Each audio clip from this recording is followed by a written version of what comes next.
Are you struggling for results for your Shopify store? In this video, we're going to go through what we learned after working on 500 Shopify stores in the last 6 years. So stay tuned and I'll go in through a couple of the most common things we review with clients over and over and over. These are fundamentals and they're really important, and a lot of the time customers are going to miss them. So let's just dive into them. Now, we have a lot of experience working with SEO, particularly with Shopify, and we've seen it all. We've seen Shopify 1.0, we've seen Shopify 2.0, and consistently results are really good on Shopify. I can go on and on about different industries and how they perform and how they really tactically took the industry on search, and they came up for a ton of keywords and they made millions, okay? They make so much money, they make even people at Zima Media jealous, because at the end of the day, it matters all about results. So how do they get these results? Well, first you have to eliminate a lot of these myths about SEO, because in reality, SEO is not a one-time thing. People think it's like installing something, like upgrading your iPhone to the latest software. That's not what SEO is about at all. SEO is communication. It's the text on your website. That's just one part of it. So you have to understand that SEO is an ongoing effort of optimization. It isn't something that happens overnight, and it's something you have to hit really hard. If you want to get great results from SEO and you want it to be your number one source for traffic, well, you better believe you got to put in 20, 40, 60 hours a week if you want your SEO to be good. And that's just assuming it's only you doing it, do it yourself. At the end of the day, you need a lot of different people that are specialized in a lot of different areas to help you achieve the results that you're expecting. But I'll tell you a little bit more. Another myth is everyone thinks, oh, if I get more keywords, if I'm higher up on Google, if I'm number one on Google and getting a ton of results, I'm going to make so much money. Do you? A lot of your competitors that might be ranking in your space for your keywords, they're not always e-commerce. They could be blogs. They can be Wikipedia. There's a lot of things you have to consider when you're looking at the search engine results page. It always matters about sales and results. Just because you're coming up for keywords, just because you're getting a ton of traffic, doesn't always mean you're getting conversions. So you have to really consider, at the end of the day, what do your conversions look like? If your conversions increase month over month, 5, 10%, that's a pretty good growth curve. You're going to double in a few years. So that's the consistency you want. If you're ranking for a whole lot of keywords, well, there could be a benefit there, especially if you're ranking for the right keywords. Because in terms of SEO, you have a lot of different things. You have transactional keywords, you have informational keywords, you have keywords that might be irrelevant. They run parallel with your industry, right? They don't always lead to a transaction. SEO is the long strategy, because you have to realize that Google is constantly doing updates. They do a dozen or so updates each year. In 2022, there were 10 core updates. In 2023, there were 9. In 2024, there was about the same. So if you're not on top of these updates, you could be missing something. Because I'll give you an example. Google did a helpful content update, and a lot of people were pissed, right? A lot of people were doing great on SEO. They were getting a ton of traffic, and it's gone. The discussion has to also correlate with sales, right? If you lost your traffic, but your sales didn't go down, are the two necessarily connected? Are the customers that you would have had regardless of that update still be there? Those are some what ifs that are really hard to judge in marketing and sales, because there's so many factors at play. It's not your SEO, it's not only your ads, it's not only your social media. There's a lot of factors here, okay? And this is why your website is important, because when you get traffic to your website, it needs to convert. Who cares if you're ranking for traffic if your website sucks? I keep talking about this, but one of the things you have to consider is monitoring your competitors. Your competitors are doing something that you're not. That's why they're winning. That's why they're getting more sales. You really have to go up to your competitors, buy their products, go on social media, interact with your competitor, and data mine them. It sucks. We have people reaching out to Zima Media all the time, asking for audits and things like that, just marketers trying to steal our intellectual property. You can't steal talent. That's the good thing about marketing and sales. If you have the talent, you can scale your business. And talent isn't something you're always born with. Talent is something you can learn. Talent is really putting in the work, because once you put in the hours, you got it, right? It's the 10,000 hour rule. You don't need to put in 10,000 hours to become super successful overnight. But if you look at your career over 10, 15 years and you're putting in 10,000 hours, well, you're starting to really turn into this Machiavellian type business owner that really can just be light years ahead of your competitors. So putting in the time is important. It's never too late to start. You have to start now. Otherwise, you're falling behind.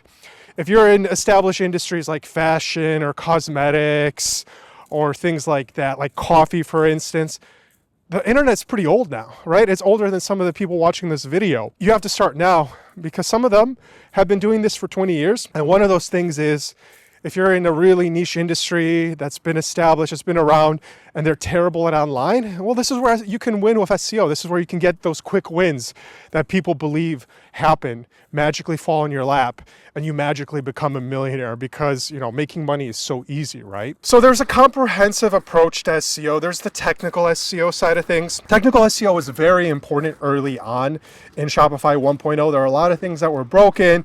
We would go in there and fix them, and clients would praise us for being geniuses. No, we just made sure your site was going to be found on Google. The technical SEO side of thing is going to come down to more of schema markup. There are some issues with Shopify and schema markup.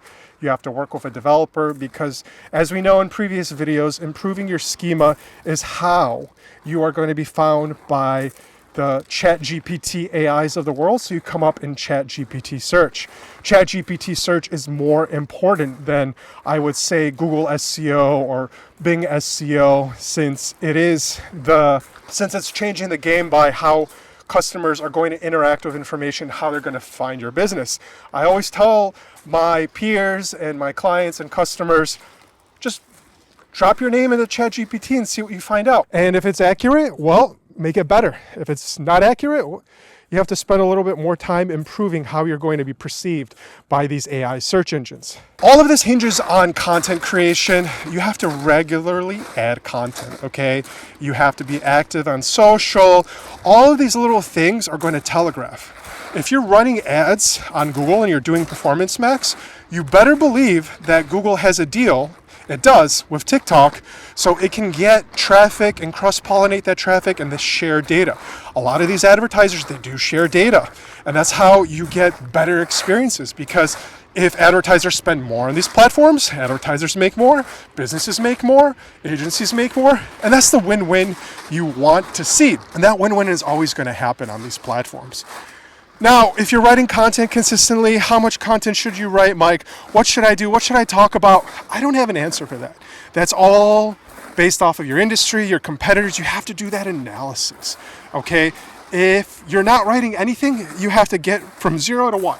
You have to start doing something. User experience is one of those sticking points. We used to talk about it. We used to talk about mobile being important. Now it's going to be the user experience. Essentially, Google knows if someone's coming to your website and they're doing a transaction, or they're reading blogs, or they're really exploring your website, they'll understand. Because once your search is fulfilled and you're on that website, Google knows. Like, you step through the portal and there has to be something there, and Google is going to be more critical about your website. You'll rank more, you'll rank higher, you'll get more traffic, but does that translate to sales? And that's the test here. Just because you're doing SEO, you're coming up for more keywords, is that going to translate to sales? You always have to be mindful of sales. Now, branding, that's important too. If you just built your website by yourself, using one of the free themes, you don't even know how to apply a gradient, or you didn't change the fonts, or you didn't add some of the default presets into Shopify, you didn't customize your theme enough, it looks like you just installed it and just put in your colors. It's not going to pay off in the long run. A professional site will pay off in the long run. A professional site can be do it yourself. A professional site can be done by a developer. We can build websites in about 8 hours. It's not that big of a commitment. We're not talking about $20,000 websites anymore, okay? Sure, you can get a $20,000 Shopify store, but to justify that cost, you probably are on Shopify Plus. You have a custom checkout. most things that don't even matter to businesses these days. The stock Shopify Basic or Advanced is enough for most businesses doing multiple millions a year. So how do you make Shopify work for you? At the end of the day, Shopify 1.0 tracking was pretty crippled, okay? We would rely on Google Analytics 3, later we moved to Google Analytics 4. Shopify was a little late to adopting Google Analytics 4. They finally adopted it. We had the Google channel. Eventually Shopify Analytics updated in the last 12 months, which is a little bit better. But the big thorn in every marketer's and every digital website online now is cookie consent. If people block cookies, have ad blockers, you can't track them, right? So what? You're getting a ton of traffic and they opt out. You don't know where they're coming from. It's conceivable to think you're getting a lot more traffic that's being underreported. And typically underreporting could be as high as 1 in 2. Your dashboard might say you got 1 visitor, but in reality you got 2. Now, using advanced tracking techniques such as server-side tracking, enhanced client-side tracking, and customer data platforms are all important to mesh together your marketing, your sales, and your ongoing efforts to nurture and build relationships, your CRM, your lifetime value of your customers. Now, your competitor analysis is really important. I always come back to this, and I'll come back to this several times because competitors know what they're doing. Not always. Sometimes competitors are just so bad or they make such a big mistake, you can get 3 or 4 steps ahead of them, or you can get 3 or 4 steps behind them and really cover some ground. So pay attention to your competitors and look at those keywords. Instead of trying to go after 100 keywords, go after 10. Go after 5, okay? And I'm not talking about like shoes. I want to be on page 1 for shoes. You have to have realistic goals, okay? And you have to reverse engineer first what kind of keywords you're ranking for, what kind of results you're ranking for. And by reverse engineering that, you can start focusing on those keywords, because looking into Google Search Console or an SEMrush or an Ahrefs to see what keywords you're ranking for, that's the first step. If you're ranking for keywords right now, it means you can improve those keyword positions. Also, these tools are a lens into your communication. A lot of the time, you're going to rank for irrelevant keywords, which is fine. Those might move the needle a little bit, but you also have to focus on the relevant keywords. If you're not ranking for any relevant keywords, I just looked at the blog that talks about this particular story about 500 customers and what we do. We weren't ranking for those keywords because we haven't really checked in on it. Our SEO is great, and we're doing great on other articles, but this one just came up for 1 keyword. And there are some simple things we can do. And the issue here is really format. We wrote a blog post. There aren't really keywords for that. People aren't searching for this. It's more of like a social post. It's a conversation. It's kind of somebody nudges me at the bar and goes like, hey, Mike, tell me a little bit about your experience working with 500 businesses. That's what we had going into this, and creating this video was pretty fun because we're trying to answer these questions and there really isn't any keywords, right? I'm in a position where I'm creating content where there are no keywords. There are ideas. Some of these customers or Shopify stores might have these ideas in their head. And then the vanity metrics. I love beating this one because people think clicks matter, cost per click matters. All the wrong metrics matter. It's like going to a store and trying to buy something with a check when everyone's using like debit cards, okay? It doesn't make sense anymore. It's gonna slow you down, and everybody else around you is moving faster than you are. So you really have to adopt what the modern trends are. If you don't have conversion tracking, well, you're gonna underreport 1 in 2 of your sales. And if you're getting 100 people to your website and you're making $200, but in reality, you're getting 200 people, well, that conversion rate is gonna go up, right? You're paying basically $2 a click according to your dashboard, but in reality it's $1 a click. And this is just a combined effort of all of your marketing communications if we were just going to assign a dollar amount, because that's another way you can reverse engineer what the opportunity is worth. In PPC, we can take the keywords, by the clicks, by your budgets, and give you an understanding of what it really costs. If it's $10 a click and you want 1,000 people to your website, you can run the math and you can see that this is very transparent. There's no magic here. Quick wins don't happen. I'll give you an example when a quick win happens. We get a lot of clients at the start of a trend, okay, tons. We had clients that had hoverboards in the very beginning before hoverboards were a thing. They just blew up. We had clients that were SARMs. At the very beginning, they blew up. Vaping, they blew up. CBD, they blew up. If you're the first in your industry and it's young and it's new and no one's been there and you know it's blowing up, you're gonna go above and beyond anybody in your industry if you're there first. You're there first because of brand, you're there first because of your products, your pricing, your communication. All of those factors are at play here. Because these quick wins, if you're first and you're coming up for these keywords and Google doesn't have anybody else to benchmark, because Google's looking at benchmark, and you become the benchmark for all of Google's rankings, you're going to be one for all those keywords. That's how you like sweep an industry. Does that last forever? No. We have clients that were there in the very beginning and they screwed it all up because they thought they were smarter than Google. Nobody's smarter than Google. The people at Zima Media are not smarter than Google. We just follow a system to make sure that you're going to get the same consistent results over and over and over. This system is repeatable. It's not difficult, but if nobody's doing it, well, somebody has to do it. Now, the patience is important. We know because of the Google algorithmic updates, it can take 6 to 12 months. Websites are sandbox, especially if you're new. So don't expect results to happen instantly. If you want to make sales today, that's ads. If you don't care about when you make sales and you just kind of want to hope for the best, that's SEO, right? If you want to like pray to the Google gods that you're going to get traffic, go ahead. Because you get one quality content update, your traffic is gone. Then what? You're starting from the ground up, from ground zero. Zero results, zero ads, zero nothing. If you want to be at the mercy of an algorithm, go ahead. Been there, done that. You can learn the hard way. Really, patience is the key. I always say SEO is a tier 2 marketing, okay? It is something that takes time. It requires a lot of investment. A lot more than you think. I'm talking about, thousands of dollars. I'm talking about somebody in a full-time position doing this all day, right? An agency will only take you so far. Really, to scale this, you want to go beyond what an agency can deliver, you have to hire people. Bottom line, you have to hire people. But in reality, working with an agency is cheaper than hiring people because they know what they're doing. They have a system. They have a track record. If you're just going to hire somebody, well, hope for the best.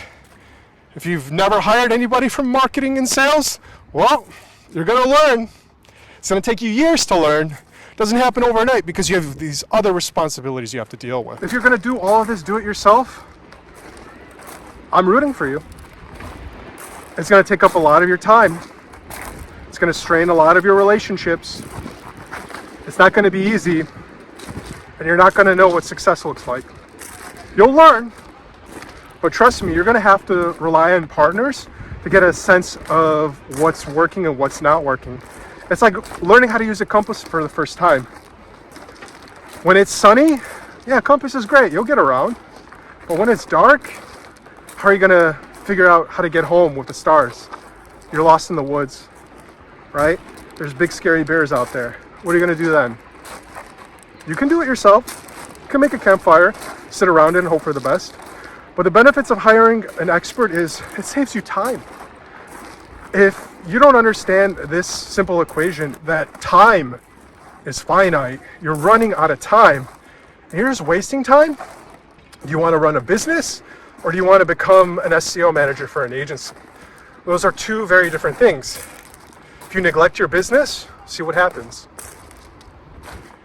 This is why expert insights from an agency like Zima Media can help you achieve those results. You have to stay really focused on growing the business. Don't get stuck into the day-to-day of the business. That's what hiring partners is for. If you have the capacity to hire employees, well, good luck. I hope you can hire somebody that can grow a team. Not everybody is capable of growing a team. That's not my strongest skill. I have partners that grow teams. And that's how we achieve the results. That's how we grow our business. I wish the same for you. At the end of the day, it's a personalized strategy. If your strategy isn't personalized, put into a roadmap, how are you going to replicate success? It's ongoing optimizations, it's hitting minimums, it's setting maximums, it's reviewing your analytics and your data, and it's moving on. There's no one size fits all. There's no YouTube video that's going to cure everything. It's great in the very beginning to do it yourself. But if you want to be a beginner forever, well, strap in, start learning, start reading, go back to school. So some final key takeaways is SEO is an ongoing commitment. You need a holistic approach to combining technical analysis, keyword research, and also understanding how your UX plays into this, because if you're converting more people on your website, you're making more money. It's a very simple process. This is not magic. People know how Amazon works. They should be able to figure out how your website works. And if you're not choosing the right partners, then you're partnering with yourself. And that's okay. There's a lot of e-commerce businesses that are solopreneurs, and they're doing just fine. But you have to set these goals. Set small goals, set big goals, evaluate your goals, because a lot of the time we set goals and nobody really goes back and holds themselves accountable. So you have to be humble in a sense that you have humility in what you're doing. If you found this video helpful and you liked what I'm saying, please like and subscribe, and make sure you share this with somebody that could benefit from it, because I think the team at Zima Media can help them grow. See you later.